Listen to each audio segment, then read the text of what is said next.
And welcome to the City of Tempe's work study session for April 25th, 2019, here in the Harry E. Mitchell Government Center. For the first items on our agenda is our call to the audience for the issue review session and committee of the whole items. Audience members have up to 3 minutes to address the City Council. If you would like to speak on the item, please fill out a speaker's card, which can be found in the back of the council chambers, and please hand it to our city clerk. And when it is your turn to speak, I'll call your name. Is there anyone? I don't have any cards. Is there anyone in the audience wishing to address any of the items listed on the agenda? Seeing none, I'll close that portion of the agenda. And item number 2 is our issue review session items regarding the budget review session for 1920. Mr. Ken Jones and Mark Day, please come on down.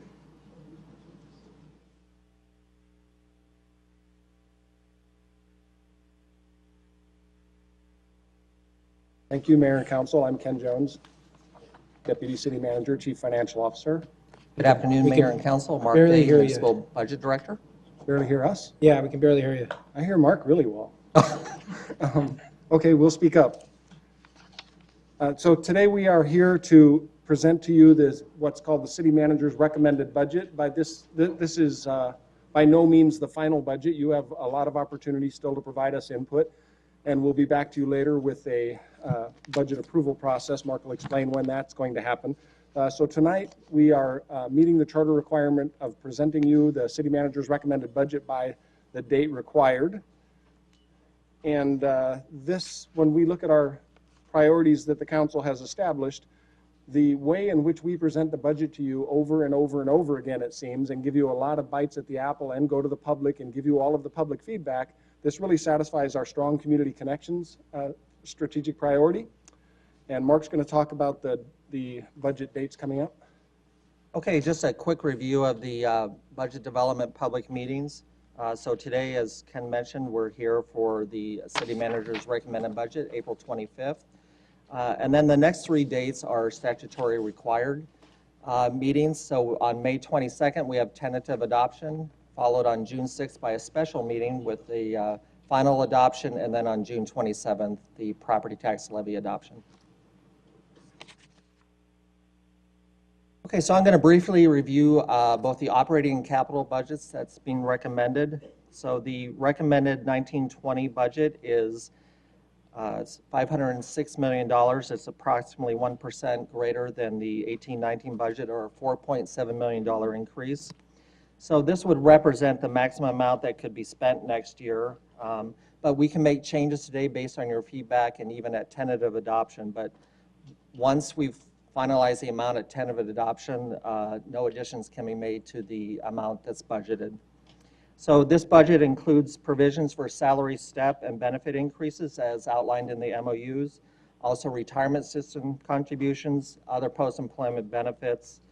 As required by statute, we also have contingency amounts for emergencies in each of the major funds, and supplemental budget increases of $9.4 million across all the funds, which the listing was provided in your packet, and we'll go over that in a few slides here.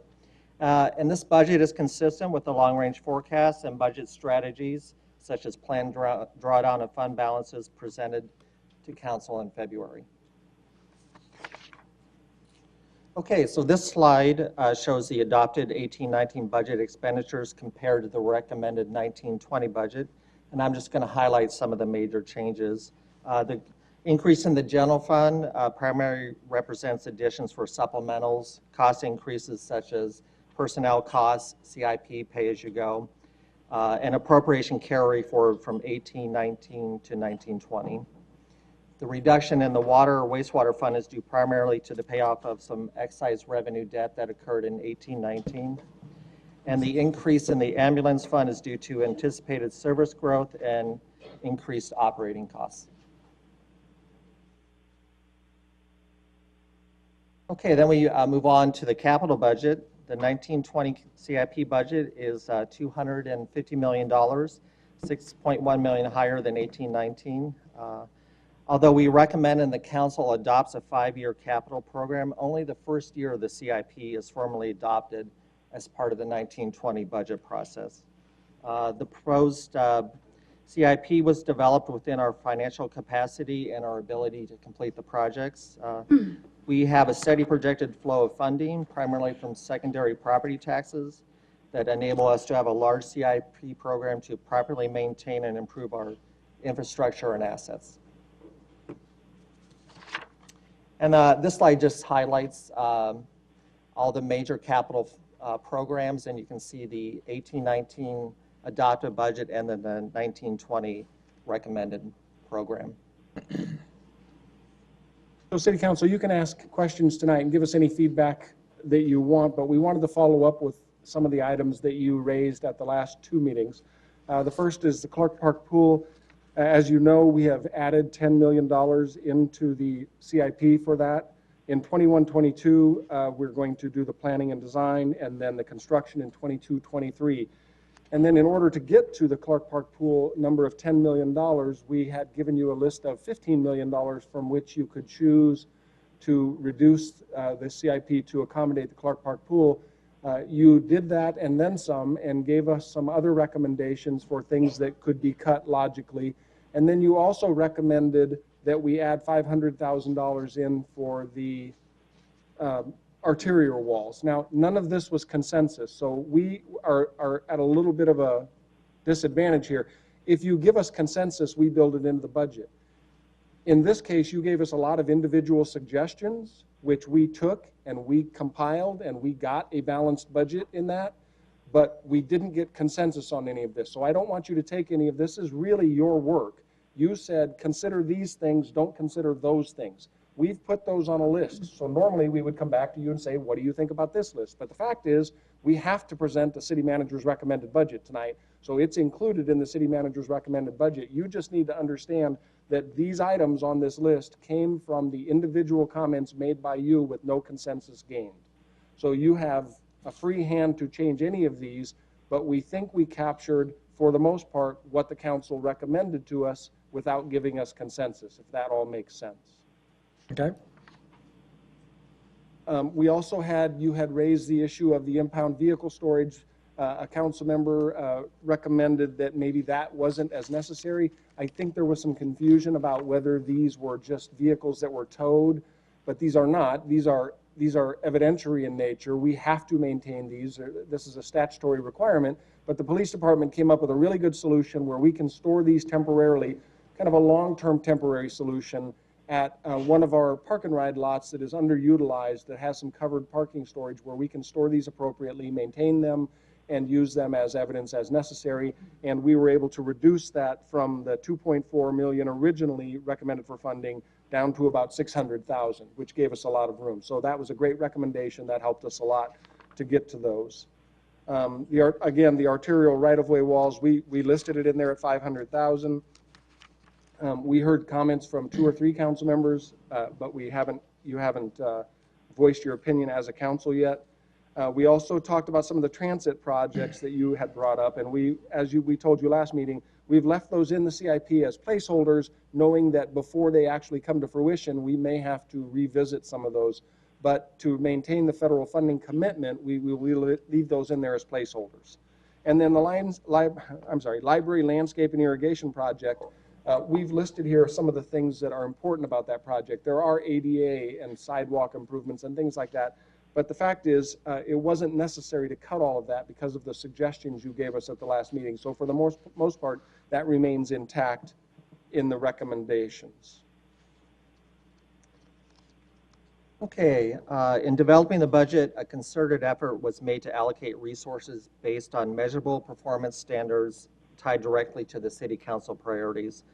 The Office of Strategic Management and Diversity and the Budget Office worked closely with the departments in the early stages of the budget process to tie additional resource requests to maintaining or advancing approved performance measures in the upcoming fiscal year.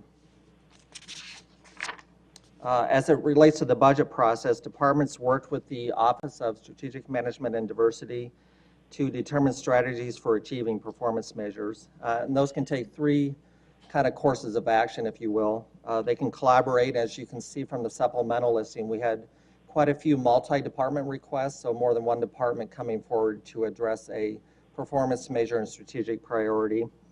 They could shift resources, and it should be noted that the department's made great strides in trying to shift resources, reduce expenditures, or find new revenue sources in order to minimize the impact of additional funding requests in order to address needed funds for advancing or maintaining performance measures.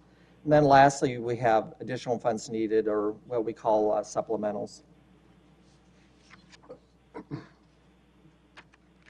Okay, in February, the City Council used the START tool to elicit feedback on performance measures that should be considered for acceleration within the 5 strategic priorities.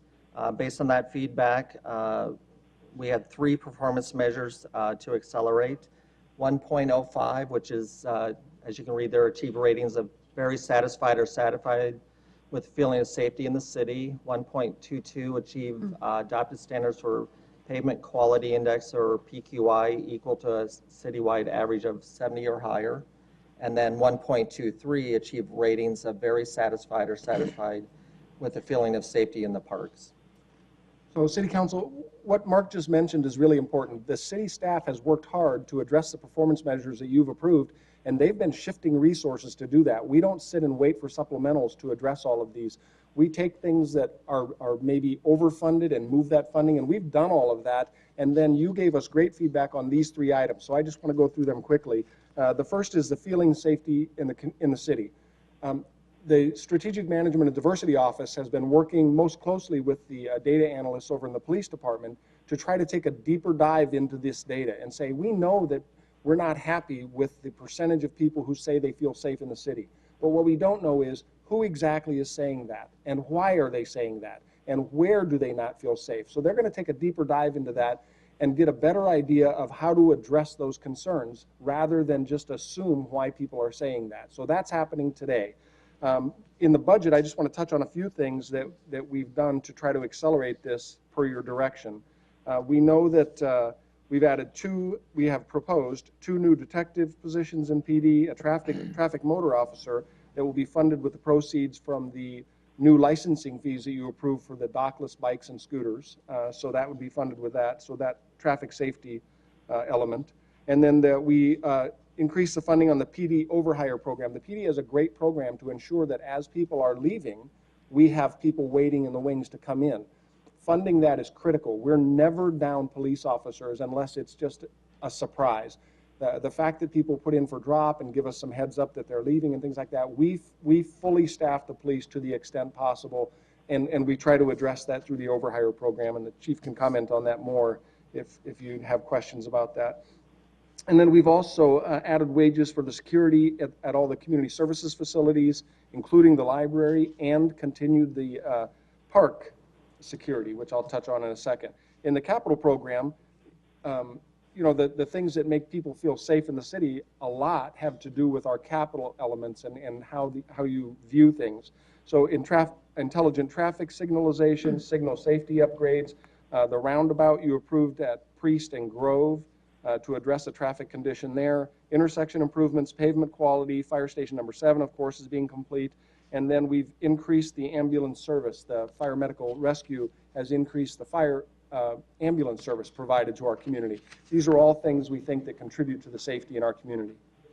Hang on one second, Ken. Sure. Councilmember Adams has a question. Yes, I have a couple questions. One is the library irrigation. You're saying that it's going to cost $2.1 million.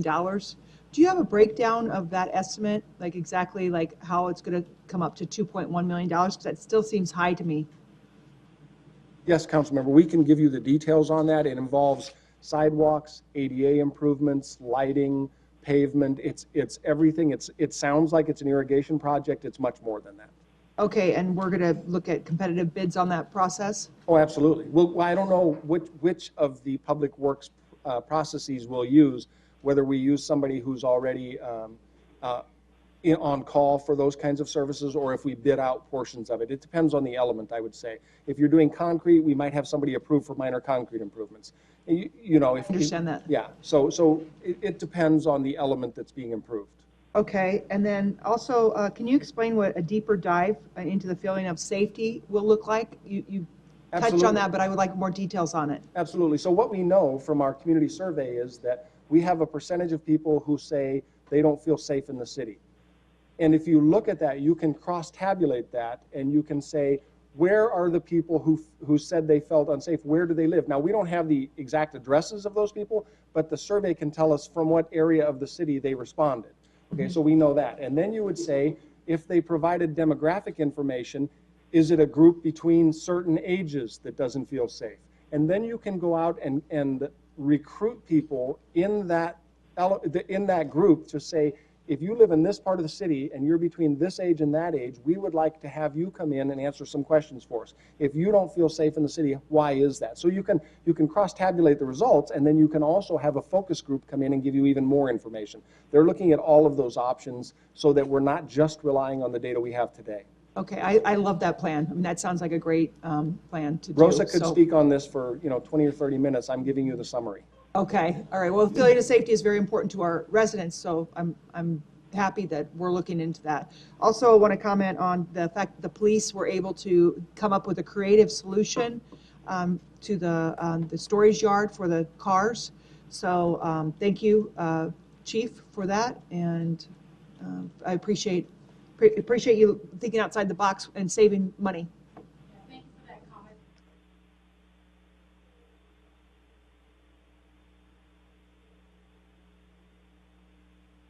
To identify the location, it's a whole city team effort. So while we appreciate the gratitude, it took more people than just PD folks. Okay, well, thank you. We do think we have a really good solution for right now. That's great. Very good. Thank you. That's all my questions as of now. I'll continue on with the 3 items that you gave us. So the second thing that you asked us to accelerate is the PQI, the Pavement Quality Index. We came back to you and told you that the $6 million that we had proposed to put in the budget to address that would accelerate the achievement of the PQI by, I think, 2027. And then you had recommended that we maybe cut that by $3 million, which would get us there by 2028.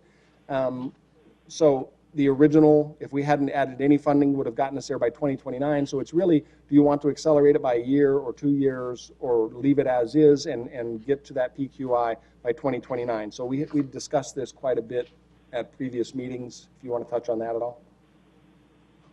Yes, Vice Mayor. And so at the risk of bringing up a contentious topic, I do want to talk about that, considering that the $3 million is only getting us 1 year advancement. Is there any wish with the council to go back and look at that list of items being chopped and consider not advancing it by 1 year, the $3 million? Because it seems to me it's not, the added value of a one year advancement might be outweighed by funding some projects that might have real need that are expressed by our staff as real capital needs. I'm just throwing it out there. Councilmember Keating.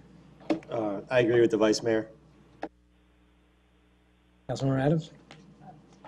Yes, unfortunately, I'm not agreeing on this one. I think it's really important to improve our streets, and that 1 or maybe 2 years earlier will make a difference to our residents. They've really expressed their concerns. It's the number 2 concern by our residents. I think we need to pay attention to what they're telling us they would like us to do.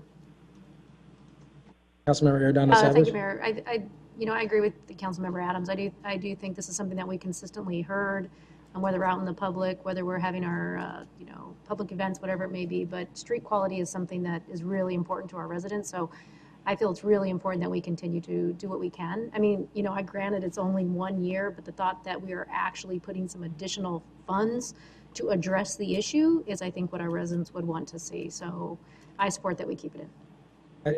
I want to echo Councilmember Adams and Councilmember Ardano Savage to the extent that we originally had proposed $6 million, and we cut it in half to fund some other additional needs that we're trying to spread out throughout the entire city process.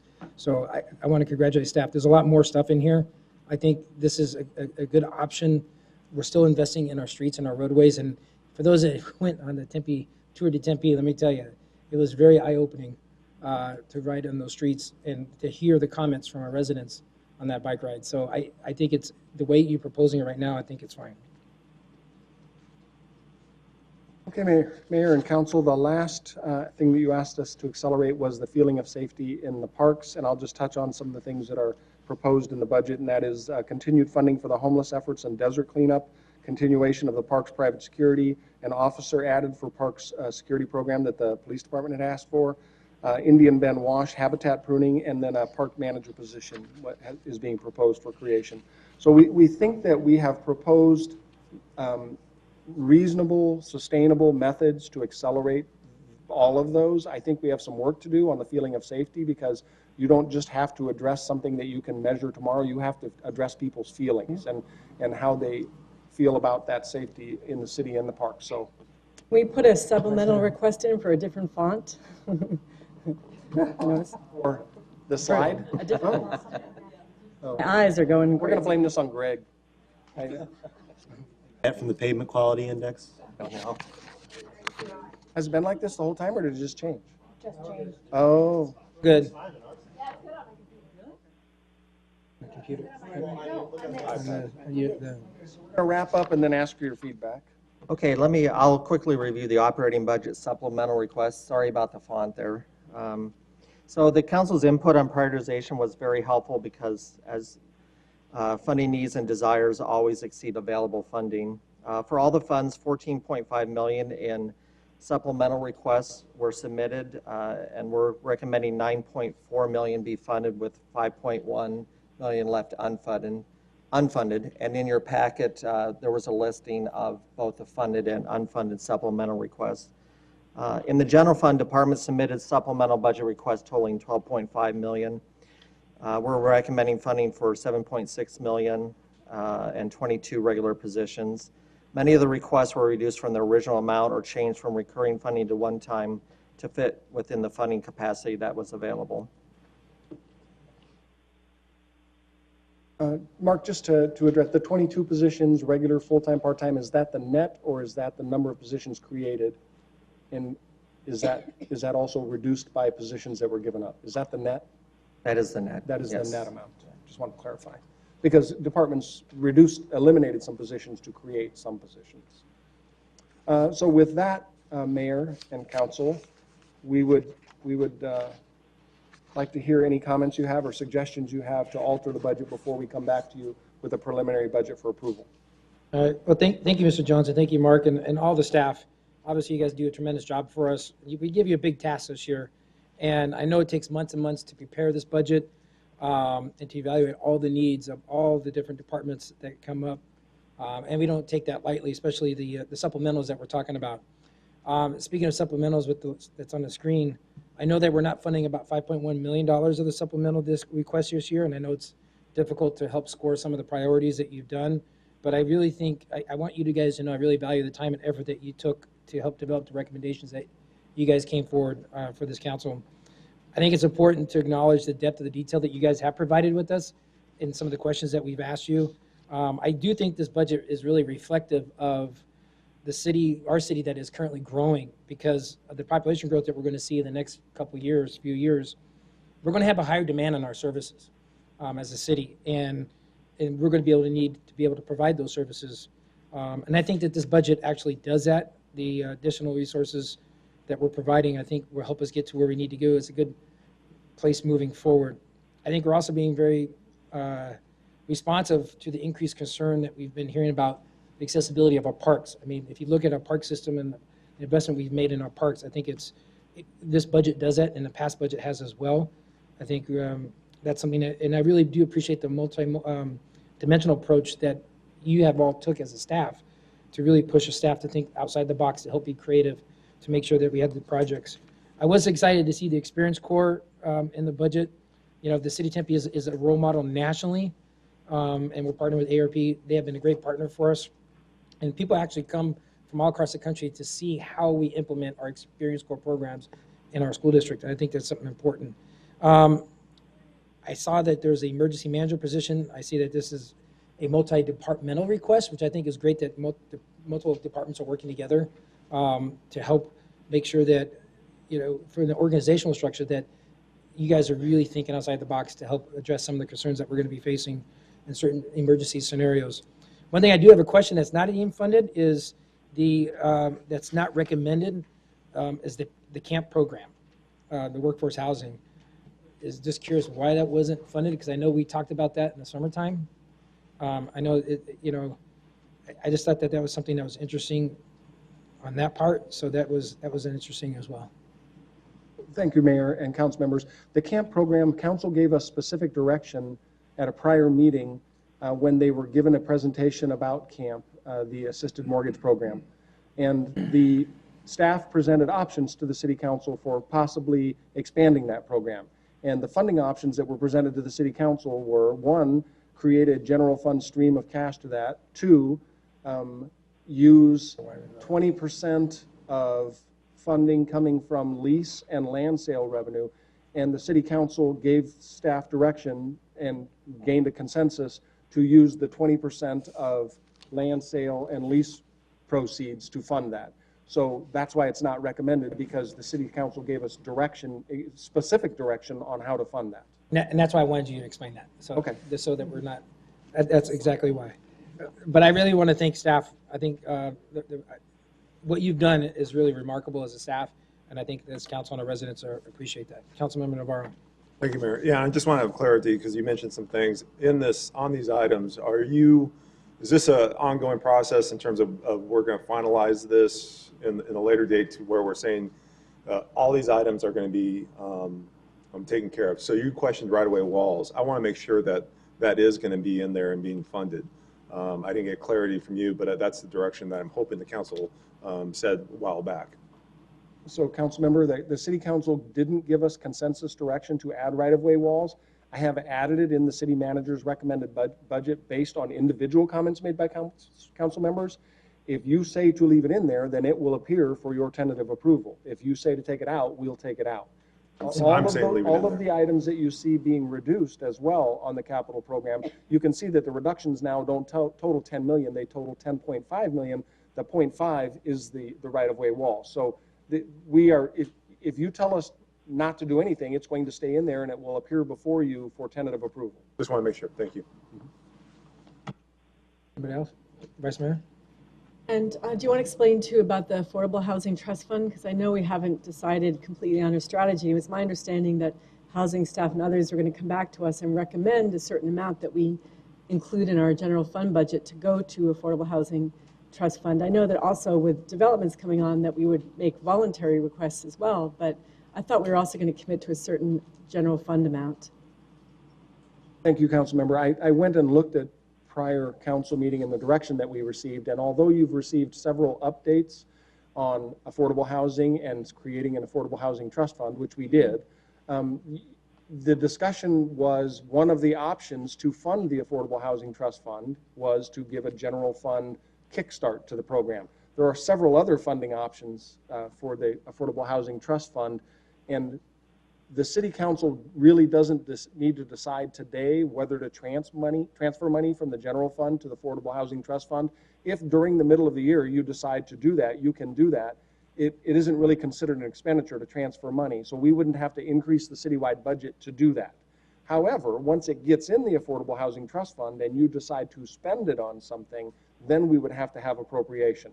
So I think that we're still waiting for exactly what that plan looks like for affordable housing, but to the extent that the council decides they want to transfer money into that housing trust fund, they can do that during the year. Yes, Vice Mayor. Then Councilmember Keating. Just really quick, I just want to say, I really do appreciate the work from everybody, and especially like the department heads, because I know this isn't easy to do. Everybody is doing more with less, and I know this council recognizes that and certainly does appreciate it, and I think our residents do too. So I appreciate the fact that you've really put the needs and the importance of not only what you hear from the council, but what we've been hearing from the residents on a continual basis. So I definitely do appreciate all that work.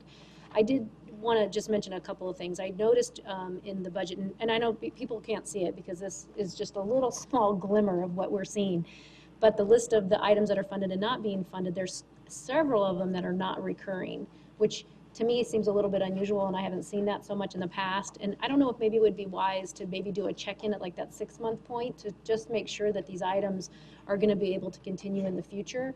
Just like how we're not funding the camp program, I mean, I know we don't have a lot of lease payments left or the opportunity for that to happen in the future, so I think it's really important that we stay on top of that to make sure that we are funding it in the way we want, because just because we said that is a funding opportunity for us, I'm just kind of worried those are continuing to dwindle. So we really got to kind of keep our eye on the prize. And some of these, I mean, I'm thrilled to see a lot of items that are in here, especially with some of the things that we're doing with adaptive rec. But to think that's not reoccurring kind of worries me a little bit. But if there's a plan in place, it would be great to know those and understand those. Maybe 6 months throughout that process and see where we're at. If we could do a check-in.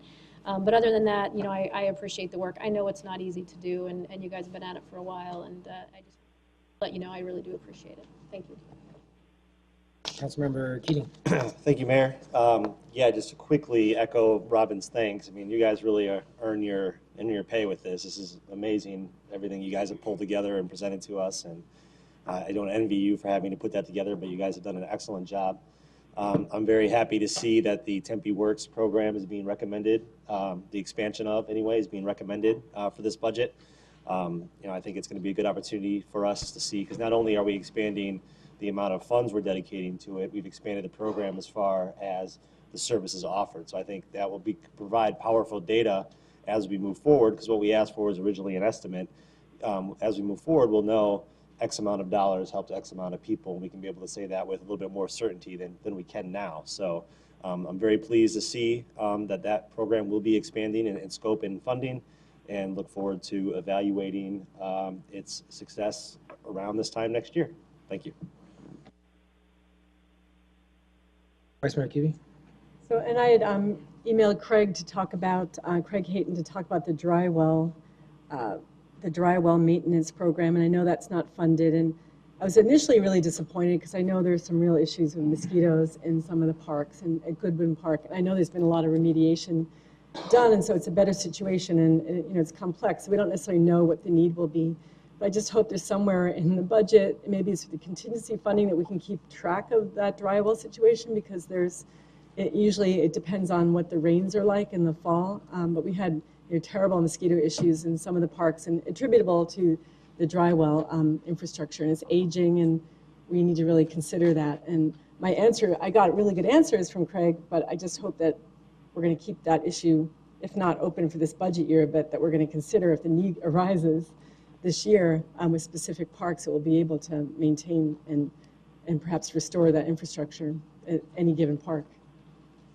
We really appreciate those comments, because we know that the assets that we have require a lot of maintenance, and we're behind on much of it.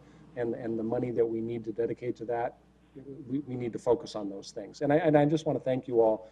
Mark and his very small budget staff, Lori and Susanna and Benicia, have put all this stuff together. They're one person short, and we have a new person starting next month. So we'll be able to try to catch up a little bit, but they do tremendous work. And there's one more thing. I know the urban forestry team staff approach didn't get funded, and at first I was a little alarmed because it was one of the highest ranked items in our budget, and I'm sorry, the council priorities, and I've since come to understand it's the urban forester position has not yet been hired, and there's a sense that urban forester, and it was a long time getting that position described and market researched and all that once that person's hired, we want that person to have input into that plan, which makes sense. But I also would hope that if that person's hired in August, and then the plan is really coming forward in January, that we don't necessarily have to wait another 7 months to get funded if there's funding available to have a mid-year correction, because that was something that was supposed to be really advanced in this current year. Thank you, Councilmember. We really hope that when we get somebody on board, they're able to look at this and provide us the best solutions. And we aren't sure that team is the best solution. It could very well be that instead of hiring the people that we hire now to trim trees, that we instead replace them, up those positions a little bit, regrade them, and hire people who are certified arborists, so that we have a whole team of arborists rather than 1 or 2 people sitting in an office somewhere in City Hall directing people who don't know what they're doing how to cut trees correctly. There might be better solutions than what we know now. So when we get that person on staff who has experience in this, I would expect we have a good discussion about what potential solutions are. Thank you. If there's nothing else, is there consensus from the council to move forward as the budget has been presented? Okay, we don't need to take action. So there's consensus to move forward as presented. Thank you. I'm going to stay up here for the next item. Might as well stay up here. Next item is item 2B, which is the other post-employment benefits update. Thank you, Mayor and Council. We had come to you previously, a couple months ago, and what we told you is the employee groups have approached management and said, could you ask the city council whether they have the same policy or have the same policy approach to OPEB, our other post-employment benefits. So for us, OPEB is retiree health care. It's other than retirement system. So that's what OPEB is for us, and they wanted to ask if you, still agree with the decisions that were made in 2009 when we adjusted our OPEB policy. We gave you a memo that outlined, some of the things, but I'll just remind you of the big numbers, and that was in 2009, when we looked at our OPEB unfunded liability, it was almost $400 million, $398 million, and our annual contribution was going to be $39 million that we were going to have to make. Clearly, it was unsustainable, and the city council at that time directed staff to form a committee and come up with solutions. The solutions were that we separate the employees into groups 1, 2, and 3. Groups 1 was the employees who had already been retired at the time. Group 2 was people who had 10 years of service at that time, and Group 3 were people who had less than 10 years of service at that time. The council at the time broke those into the 3 groups so that it was kind of a phased approach. So those who had been here longer had a slightly different plan than those who had been here a shorter period of time. Everybody in Group 2 and Group 3 took reductions to their retiree health care plan. Group 2 didn't get the Group 1 benefit. Group 3 didn't get the Group 2 benefit. So there were reductions made, but there are some policy decisions that were made at that time that are worth exploring tonight. So you can look at the memo. I've laid it out as clearly as I could, but if I could, I think we can just address this most clearly if I just ask you about the policy decision. So I'm going to start with the number 1 recommendation from the group. Not necessarily their highest priority, but the one that we listed number 1. And the question is it fair for employees who work less than full time? So for instance, a half-time employee has to wait 20 years to get a contribution to the HRA because right now it's based on full-time equivalent. If you leave prior to 20 years, you get nothing. What they recommend is let's give everybody the HRA, the health retirement account, benefit at 10 years of service, and if you've worked part-time, you get a prorated amount, but everybody gets something at 10 years. The cost of that is negligible because you get a prorated benefit, but you get a little earlier. So what they would ask you is, does it seem more fair instead of 10-year full-time equivalent to just say at 10 years you earn the benefit, but it's prorated? So that's the question on number 1. The question on number 2 is, should the value of retiree health care continue to diminish as inflation makes it less and less valuable? So if you had to infer what the city council was thinking in 2009, you would say they must plan for this benefit to diminish to the point where we're pretty much not giving retiree health care because they put no inflationary increase in it. And if that's the case, if you said nobody else is giving retiree health care anymore, we want to slowly diminish that, that's what this does. Our current plan does not have an inflationary increase. So the $175 a month you got 10 years ago, you get today, and you'll get 30 years from now. $175 30 years from now isn't going to be the same value as $175 10 years ago. So it's a very simple question. Do you want this to be a diminishing benefit? Are you trying to phase this out over time? That's the question in number 2. I won't distinguish between 2A and 2B yet, but the question is inflationary increase. If I go to number 3, the question is, for those people in Group 2, the Medicare benefit has the same issue. Once you reach Medicare eligibility, you get $375 a month, no inflationary increase. Same question, do you want that benefit to diminish over time as inflation eats into it? Question number 4, the minimum benefit for Group 2 employees who leave city service prior to retirement. So I can tell you we have employees today, I'll just mention one without a name. There's an employee today who's been here over 25 years. If they left today, they're in Group 2 because 10 years ago they had more than 10 years. They're in Group 2. If they left today, they are not eligible for ASRS or PSPRS retirement because they're not age 50. They started here at a young age. That person gets nothing if they leave today. Okay? We have people who are at will, who have been here 25 years, who will leave with no retiree health care benefit. The question is, for those people in group 2, do you want to give some contribution to them if they leave prior to reaching retirement age? So what we had proposed here is $500 for each year of consecutive service with the city. Again, there are only a few of these folks around, and the question is, so the cost is negligible. You might have no cost related to this. Let me just say, we have had people leave in this situation. We have had people leave in this situation and get nothing. So that's question number 4. Are you talking about 2A? You're talking about 4, you said No, number 4. two. Number 4. You said number 2, sorry. Number 4. Group 2. Oh, group 2, okay. Which means they were here 10 years ago, which means they're now here at least 20 years. But if you're not 50, you've been here 20 years and not 50 years old, you qualify for nothing at this That's point. good. Okay. Number 5 is the question of, do you want to change what the city council approved in 2009 to have a differentiation between people who were here less than 10 years and more than 10 years? That phased in approach that they took between group 2 and group 3, do you want to change that philosophy that they had at that time? Now, let me go to the options just really quickly. What I talked about number 2, which is the value of retiree health care diminishing, and should you give an inflationary increase? The ancillary question to that is, if you say, yes, we should increase that by inflation, we do not want this benefit to diminish.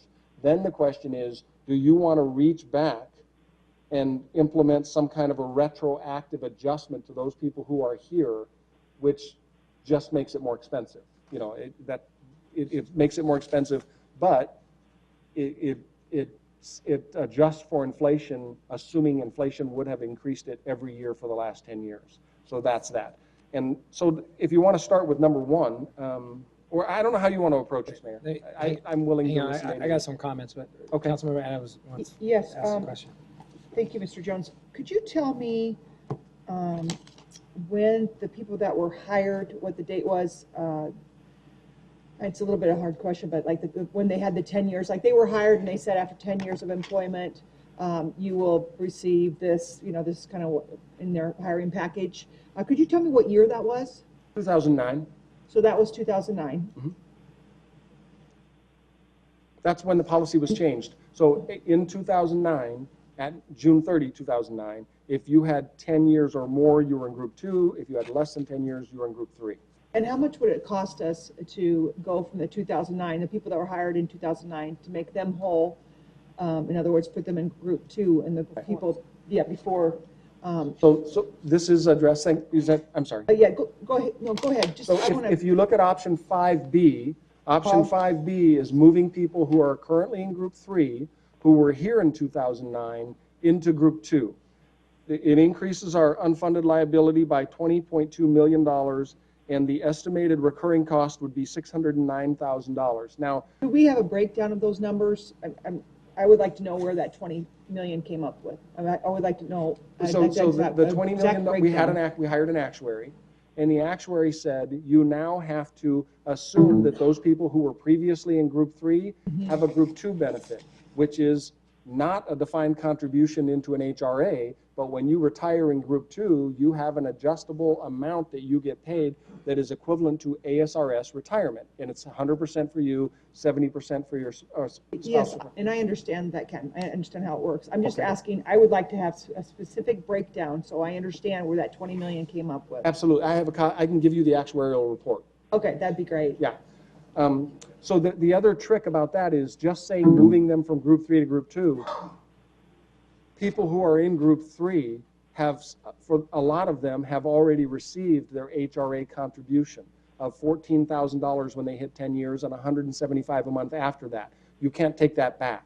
Right, so what if we gave them the option that if they didn't want to participate, go into the group 2, they could stay in that, because there's certain people that maybe don't want to go into group 2. But what about like costing that out, what the difference would be if you gave them a choice and see what they would like to do? We brought an attorney in, and she suggested we not do that. She said, you can't have a health plan that gives people the choice. You either qualify for a health plan or you don't. You don't get to say, well, when I reach this age, and I decide to retire, but I'm already Medicare eligible, I don't want that benefit, I want a different benefit. What she said was, it's the same benefit for everybody. So then we asked her, what if we just gave a different benefit depending on how much you'd already received for your Group 3 benefit? So if you've already received an HRA contribution, we'll reduce your Group 2 benefit. She said, I strongly suggest you don't do that. That sounds like a plan that is not legal. So just so you know, we've over the last, I would say, 5 or 6 years, HR has engaged with the same attorney to address a lot of concerns. And it turns out like we have a Metaflex program. You can't give it a part of it to one person and different to another. It has to be consistent. What she said is, what you're proposing is not a consistent plan. It's different benefits for different people. So, Do we have a memo on that from her? Sure. Would be helpful. I want to, first I want to, thank you, Ken and Mark and the whole team for putting this together for us. Because I know back in 2008, the council had to make some tough decisions as it came, for the future of contributions for benefits for employees. I know we have to continue to evaluate the impact of those as well, because everything changes over time. I will tell you that it was a hard discussion and a hard decision to make, but we didn't have a lot of choices at that time. And basically, the financial liability that was created under the previous system, as we all know, because everybody talks about it, that's one of the biggest issues, even the state legislature is involved with it, it was unsustainable for us. So that's why we made the changes that we did make. But, we just heard our budget discussion earlier. Our city is going to continue to grow, and as we grow as a city, we're going to continue to add employees to the city. So I think it's even though we're going to have technology to help us provide more efficient and cost-effective services to our residents, we also need to make sure that our employee base is going to grow, and we need to be able to financially help them. I'm a firm believer that the employees really are the oil of our machine. They really help make everything happen within our city, and we need to be able to continue to attract the best and the brightest, and we do have the best and the brightest. But one way to stay competitive is by offering a benefit, and I know if you do a benchmark analysis of the other cities that surround us, they don't offer the benefits that we offer as a city. And I can honestly say that that's something that if you talk to our employees and if you look at the potential of growing our employee base based on the growth of our city, that's something that's going to be important. I can't stress enough how important it is that what we're doing is being fiscally responsible, and we're also providing a benefit to our residents. I do think that the options that we had listed before us, of all of them, I can honestly say, I think they're all good options to create equity for employees, except with options 2B, 5A, and 5B. All the other ones create some form of equity for our employees, and that really makes sense. What, Mark? I think what I'm saying is I firmly believe that the options that I think that will help us moving forward as a city to continue to provide a benefit to our employees when they retire. Options 1, 2A, and 3 and 4 will help strengthen. So 1, 2A, option 3, and option 4 will help strengthen our system and provide some needed equity for employees. So if you look at all those different versions of 1, 2A, 3, and 4, I think they will help provide some equity for our employees based on the information that we received. I don't believe option 2, option 5A, and 5B will help us with that, given the liability problems that we have. And I know Councilman Navarro could talk about that issue within his city of Phoenix and where they are in providing those benefits. Councilmember Keating, then Councilmember Adams. Thank you, Mayor. I do definitely appreciate your comments, and I do understand that the benefit package that we had pre-Great Recession is probably days gone by, but it'd be my preference that we did just about everything we could to kind of make whole, what people were promised and what they had cut. And I certainly understand the position that you and the rest of the council at the time were in when you moved forward with this. And I wouldn't say that I wouldn't have done the same thing, because it was difficult times. My preference would be, if we can do multiple, I would like to see 2B, 3, and 4 be considered. I think that will kind of make right the most amount of people in this situation. I do appreciate your comments about 2B. I do see that it does come with a lot of additional costs. So I would definitely want to hear from Ken on like how this would affect our budget should we move forward with that option. But as of right now, I really think 2B, 3, and 4 will go a lot to not making that whole, but really kind of following up on the desire to at least do so. That's good. Councilmember Adams and Councilmember Navarro. Yes, and I'm all for making as many people whole as possible. So I agree with Randy on that comment. I also, though, I think that we're being asked to make a decision tonight, and I don't think we have enough information. I would like to get that background information on the specifics, where these numbers are coming from, and get that before we move forward with deciding what we do tonight. I think it's not okay to make a decision without having the specific numbers in front of us so we can be better equipped to make this decision. Mayor, Councilman- if I could, before you get comments, I'm sorry to interrupt, but anything that we do fund, the supplemental budget represents money that we can add to the budget next year. So this, whatever we fund here, will have to be removed from the supplemental budget. I understand that. I just want to be able to make an educated decision. I don't feel like we have enough background information to make an educated decision. I And appreciate these that. numbers are very important. And I appreciate that, Councilmember. I'm not responding to your comment. The mayor beat me to the punch on fiscal impact. So because the fiscal I impact think- is there is no other money to cover these things other than what's available for the supplemental budget. That's all. I understand that. Thank you. And we just, the supplemental budget that's before us now, so if we input it, I mentioned this, what did I mention? 1, 2A, 3, and 4. But if you did, and I'm looking at 2B, what impact would that have on our supplemental right now? How much money will we have to find? Well, the I estimate. mean, I think, and I want to get employees as whole as possible, but we got to look at the reality here. The estimate is 964,000 out of the one-time and 485,000 out of recurring. So we would have to take close to $1 million out of a supplemental right now if we did want to move forward. $1.5 million. $1.5 million. Okay.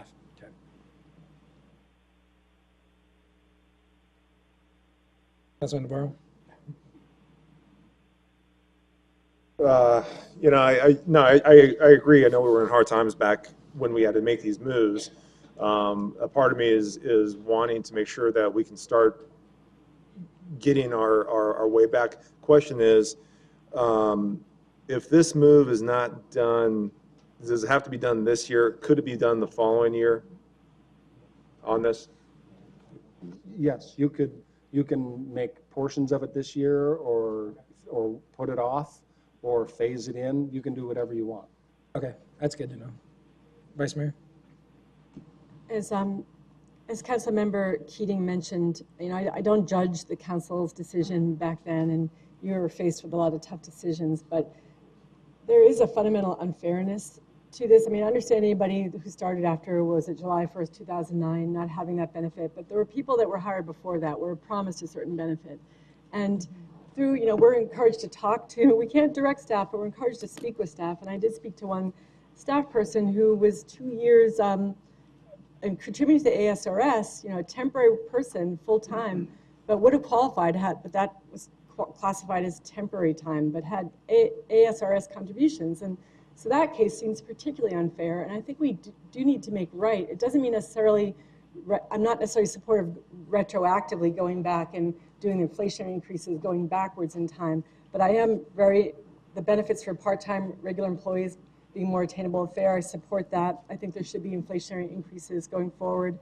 But I look at those that were hired under certain, made life decisions based on the benefit that they thought they were going to receive, and it was sort of pulled out from under them. And I understand why the decision was made then, but I think we wanted to look at this for a reason, to kind of create a sense of equity and fairness. And I know that if we don't do this, if we don't adopt 5B or at least 5A, what we are looking at are people that are going to purposely stay in the system so they can be able to afford their health care and stay much longer in the organization than they want to. And I would rather them have the freedom to retire, have a fresh stock of employees if someone wants to retire. We don't want people staying here just like, I got to do 3 more years to make sure my health care is secure for the next 10 years or 20 years. I think we're setting up a really triangulated decision that these employees shouldn't have to make, because they were hired under a certain supposition, and that was taken away from them. And it doesn't seem fair, and I don't think, you know, if we don't have support for 5B, I would at least hope that we look at 5A as an option to bring more fairness into the system of those employees that were hired, and they were promised something, and it was taken away. So, Councilmember, my only comment to that would be that 5A and 5B address the people in Group 3 who want to move to Group 2. Right. It doesn't address the people in Group 2 who had the Group 1 benefit taken away from them. Right, I understand. And then that's about, I know it's really complicated. I am supportive of the inflationary increases, but. I guess what I'm saying is that these are what's being proposed today. Right. If these were all approved today, don't be surprised if you hear from retirees who retired last year who come back and say, let me make sure I understand this. You cut the benefit, Right. I retired, Right. and then you restored the benefit, and I get nothing. Right. You might hear from those people. You might also hear from the Group 2 people who say, well, if you're going to restore Group 3 to Group 2, then you need to restore me to Group 1. So this may not be the end all, is what I'm saying. True, but then you say we have not yet found a legal strategy for offsetting a new Group 2 benefit. So I agree with Councilmember Adams that we need to have that legal strategy presented to us so we know what we're getting into. But you know, there was cuts made. You know, I work at ASU. We had furloughs. We lost pay. We haven't gone back and restored that pay, but we didn't necessarily lose benefits. We lost pay. I'm not saying necessarily go back and restore some of that, but I think we need to look at, I mean, the reason why we brought this all up was to restore some fairness to those people that were hired under certain circumstances, and things changed. Do we offer benefits to temporary employees? Not retiree health care Right, benefits. that's what I thought. Okay. Councilmember Arredondo Savage? Thank you, Mayor. Just a couple things. I mean, you know, I think this is something that nobody really likes to talk about. I mean, when I was a school board member, we eliminated all retiree health care benefits, and there wasn't anything. So it was devastating to a lot of people. And unfortunately, you know, it was kind of one of those things that had to happen during the downturn, and it's never been restored. You know, so we have a lot of educators in our community that don't have anything or an opportunity to have a benefit like this. But with that said, I do agree. This was one thing I think that was cut. There was some concerns about the equity and really looking at it to make sure that we're trying to be as fair as we possibly can, especially because we can. You know, if we're in a good position to be able to do that, I think it's our duty to really make sure that we're treating all of our employees fairly. I think they work very, very hard. The city is where it is today because of them. I mean, I truly 100% believe that we are just as great as our employees are too. So whatever we can do, I agree with a lot of things that were said here in the sense I really worry about being retroactive going backwards. I think that's kind of another thing. I really do worry about people being in Group 3, wanting to go to Group 2, and then Group 2 to Group 1. So I don't want to set any type of precedent like that. I mean, I think the work that was done in 2009 wasn't easy, but I understand why they did it and how we're going to be able to move forward. And if it's about equity, then that's what we need to look at, is specifically about equity. So I don't disagree with the mayor in regards to the 1, 2, and 3, and 4. Those are the only ones I would certainly entertain. And, you know, I'm happy to entertain option 2B.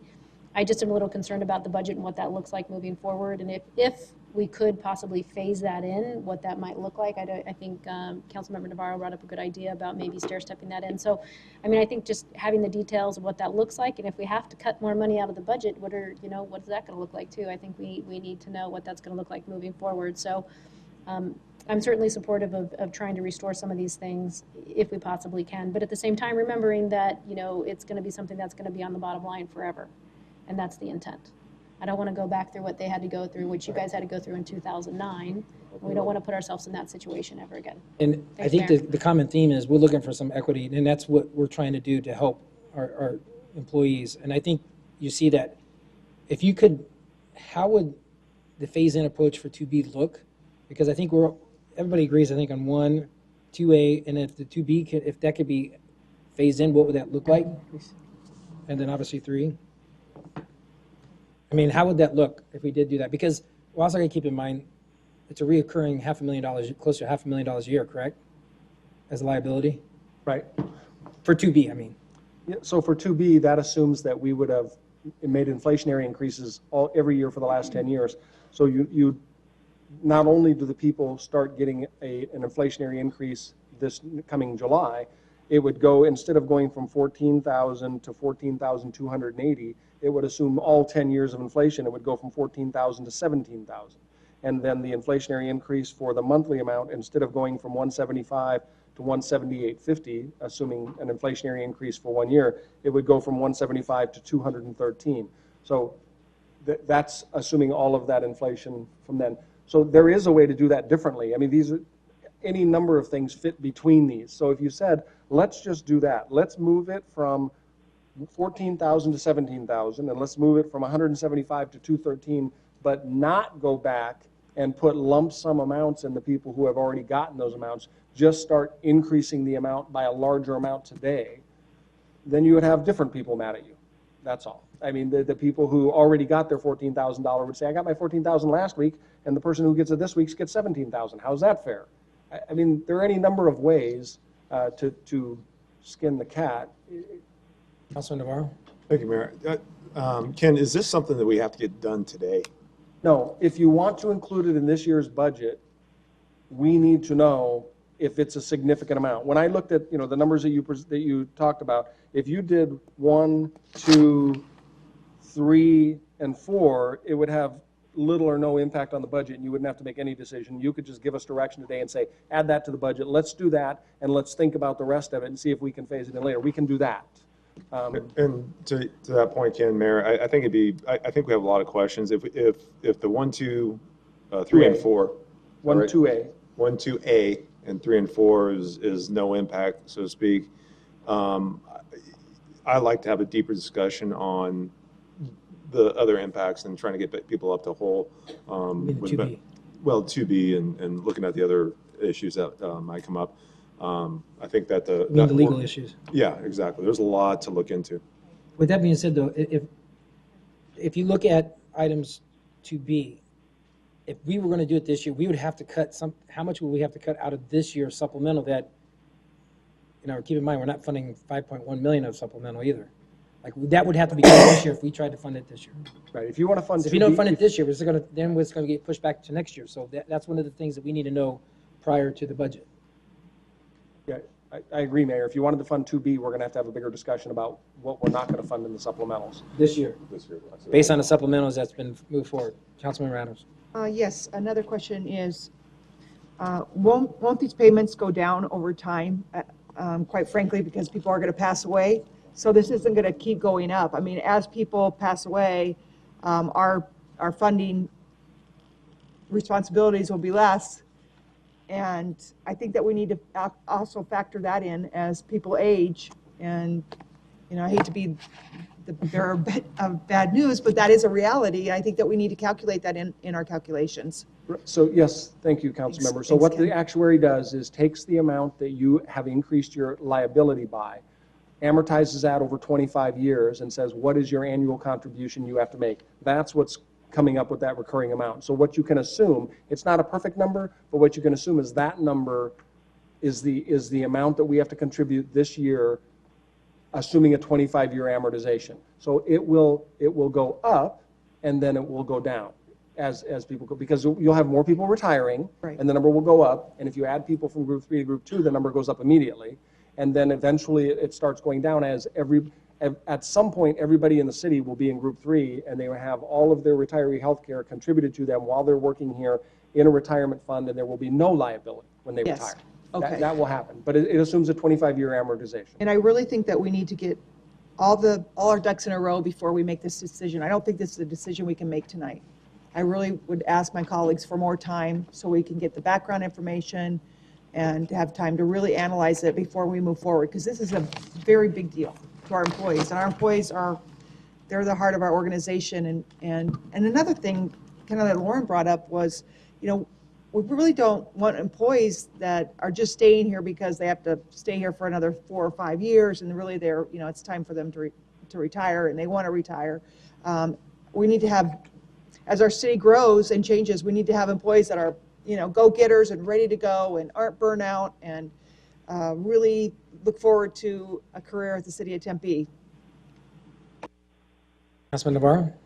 Mayor, I agree. I just want to get some clarity, though. 1, 2A, 3, and 4, we good with, and then have the bigger discussion, or are you just saying having a bigger discussion on everything, all over it before we do anything? Exactly. Okay. And then, yeah, and then just a piece. I know that even the city I work for, that things change, benefits change throughout my career. obviously, and I think we come in, thinking one thing. We've gone through a downturn. We've gone through some experience. We've, haven't been restored fully in some areas, but the long and short of it is, I think the city is always trying to do what they can do with the budget that they have in front of them. We've done an extremely good job in my opinion, compared to other cities, and maybe a victim of one, in providing that. I mean, we're kind of an envy of the valley, so to speak. But I could go either both ways, 1, 2A, 3, and 4, and have a bigger discussion on the rest of it, or bigger discussion on the whole thing. Yes, Councilmember Keating. Since 1, 2A, and 3 and 4 don't really have an impact, I would say we just move forward with those, and then we can have a larger discussion on 2B and 5A and 5B. I mean, there's not really a financial impact on those other ones, so why not do it? Ken? That would be fine. It's really your call. All right, so there's consensus, I mean, with 1, 2A, 3, and 4, but then we're gonna have a bigger discussion on 2B and then 5A and B. But keep in mind, if we're gonna do something for this year, this is what we're looking at. Next year, it could be higher, right, with the actuary? You could do it for next year, too. No, the number won't be larger. It will be pretty steady because there are no more That's even better. people who are going to qualify. Okay. As a matter of fact, Mayor, the longer you wait, the smaller it will be. At some point, there will only be one employee left in Group 3 that wants to be moved to Group 2, and you can move that person. Okay, so the consensus is 1, 2A, 3, and 4, but you're gonna come back Mr. Mayor? to have a bigger discussion on 2B and 5A and B? Andrew? Thank you, Mr. Mayor. Just so I understand the direction, a couple things. There was a request for a legal memo from outside counsel, as well as providing the actuary report to council, and we'll schedule that obviously for an upcoming meeting.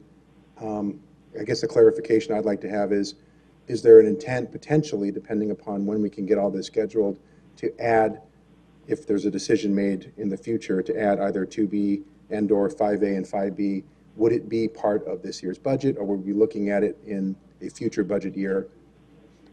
I just want to make sure I understand that consensus. Future. I don't know. That's what I want. I thought we were looking at. That's what I want to make sure. That's why I've heard different things. We I were just going wanna to make get sure more I understand. information, so we can make a Right. better decision. I thought that was a good idea. And I was going to clarify that we're going to do that. I just wanted to make sure I understood it for what budget year are we talking about? Councilman That's all. Navarro? Yeah, my thought process when I mentioned it was to go ahead with the 1, 2A, 3, and 4, have a large discussion on the 2B and 5s, and do not do anything to the budget this year, but actually have that discussion this upcoming year, so we can plan out with better detail and better strategy, and then try to implement it in.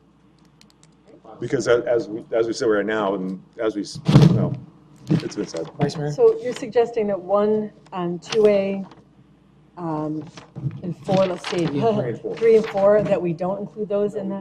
We do that now. Right, in this budget Yeah. year, Yes. in this budget year, okay, I just want In to this budget clarify that. I have a request too, just sometimes we're looking at all these numbers and it's gonna be complicated and there's legal strategy, but I kind of want to know about some of the personal stories of how people are impacted by this. I don't want necessarily know names or departments, but through our employees, could we get specific case studies of how this has impacted them? Could we hear from the employees in a kind of more structured way? Should.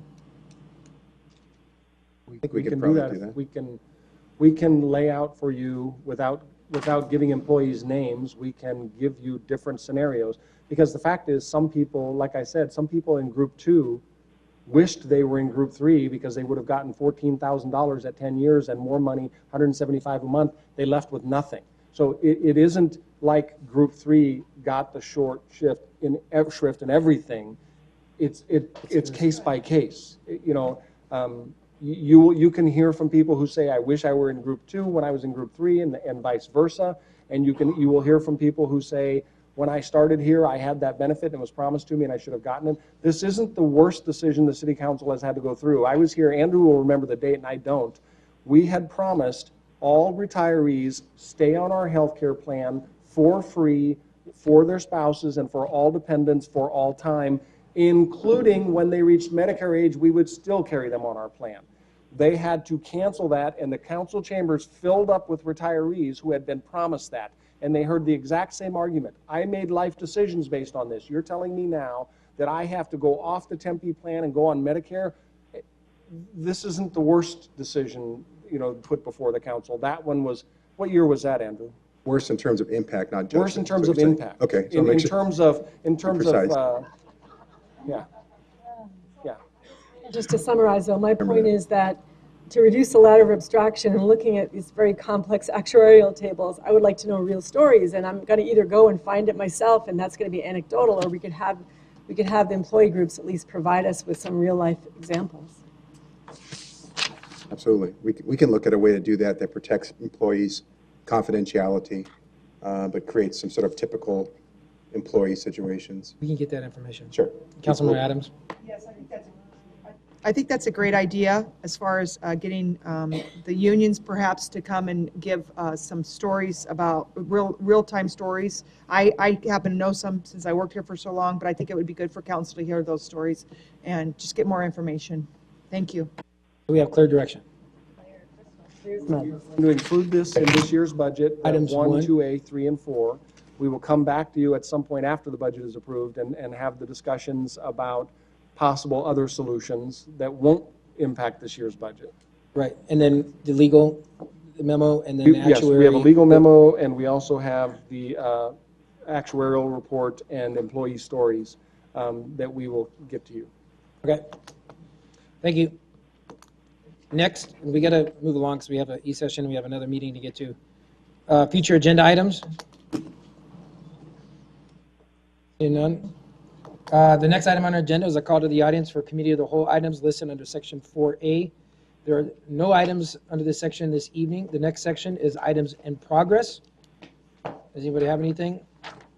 Seeing none, I look to my Mr. City Manager. Do you have any announcements? No, at this time, thank you. The only one announcement I have is I think we're going to have a bigger discussion after the full or formal regular council meeting. But this is Brigida Kuiper's last work study issue review session as our city clerk. And our new city clerk, Carla Reese's first work study and issue review session. So congratulations, more will follow. With that, we are adjourned.